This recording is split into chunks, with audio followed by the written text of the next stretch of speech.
देखो, यदि गुरु चाहे तो शिष्य को उच्चतम ऊंचाइयां प्राप्त करा देता है, और गुरु चाहे तो अपने शिष्य को पृथ्वी पर भी बिठा सकता है। वो गुरु के ऊपर है। रामचरितमानस में बाबा तुलसी लिखते हैं कि गुरु की महिमा अपार है। गुरु कौन? कहा गुरु वो त्रिवेणी है जिसमें गंगा की तरह ज्ञान, यमुना की तरह भक्ति और सरस्वती की तरह सत्संग समाहित है। हम तीर्थराज प्रयाग जाते हैं प्रयागराज का दर्शन करने।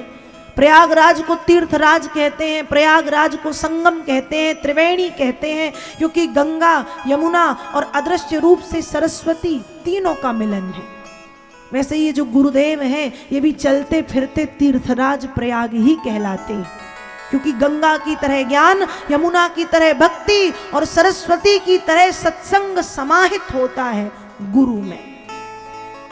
गुरु की महिमा अपार है। गुरु वही है जो अपने शिष्य को भगवत प्राप्ति कराए, भगवान से जोड़ दे, वो गुरु है। गुरु वो नहीं है कि गुरु दीक्षा लेकर के व्यक्ति दिन रात गुरुदेव के नाम की माला जपने लगे। गुरुदेव की माला नहीं, जिसकी सन्निधि, जिसका सानिध्य प्राप्त करके हम राधा कृष्ण के नाम का दिन रात गुणगान करने लगे, जिनका सानिध्य पा करके हमारा प्रेम भगवान के चरणों में अनंत गुना बढ़ जाए, वो गुरु है, श्रेष्ठ गुरु। ये नहीं कि गुरु दीक्षा ली तो गुरु जी गुरु जी गुरु जी गुरु जी गुरु जी। गुरु जी इंसान है, गुरु जी के नाम की माला नहीं।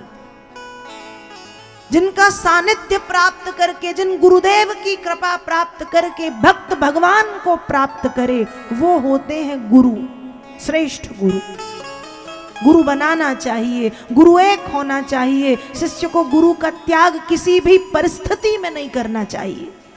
शिष्य की अपने गुरु के चरणों में दृढ़ निष्ठा होनी चाहिए। शिष्य वो नहीं कि थोड़ा सा गुरु जी के लिए कुछ सुना, कुछ देखा और श्रद्धा समाप्त हो जाए, नहीं। दुनिया यहां की वहां हो जाए, शिष्य की गुरु के प्रति जो निष्ठा है वो दृढ़ होनी चाहिए, जो कभी ना बदले।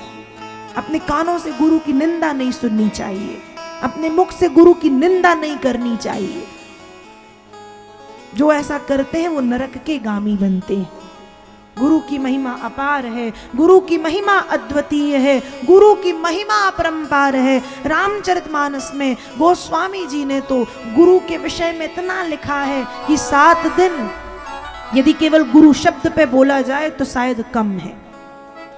रामचरितमानस में बाबा तुलसी लिखते हैं, बंदऊ गुरु पद पदुम परावा, बंदऊ गुरु पद पदुम परावा, सुरुचि सुबास सरस अनुरागा, सुरुचि सुबास सरस अनुरागा, अमिया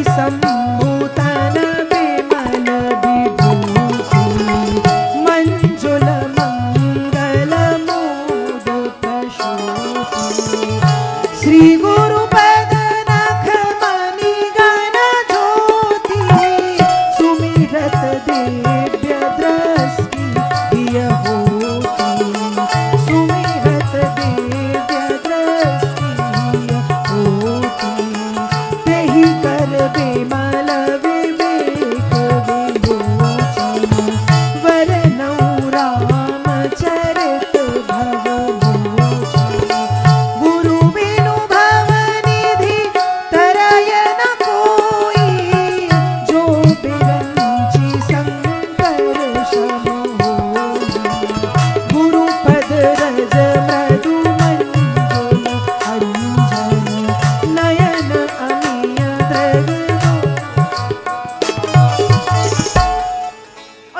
कितनी कितनी कितनी महिमा कही जाए गुरुदेव की कम है।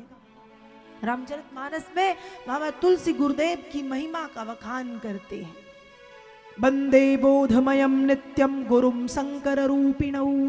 गुरुदेव को भगवान शंकर कहा गया। भगवान शंकर का स्वरूप है गुरु।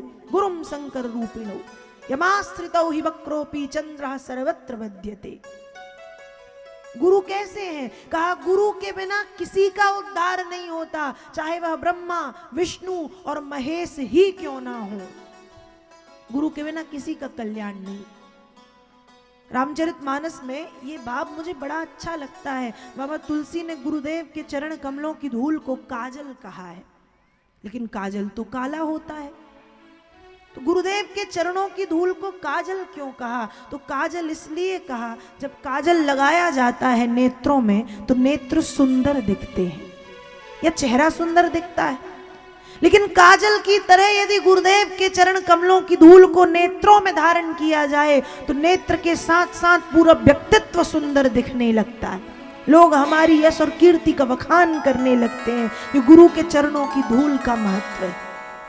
बच्चे छोटे होते हैं तो माताएं बच्चों को अपने सिर में, उनकी छाती में काजल का टीका लगाती हैं। आप लगाती हो या नहीं? लगाती हो ना? क्या कहते हैं उसे हम?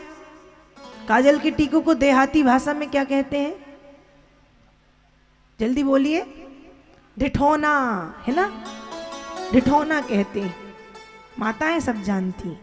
तो जब बच्चे छोटे से होते हैं तो माताएं अपने बच्चों को माथे में और छाती में, पैरों में काजल का टीका लगाती हैं, किसी की ढीठ ना लगे, किसी की नजर ना लगे।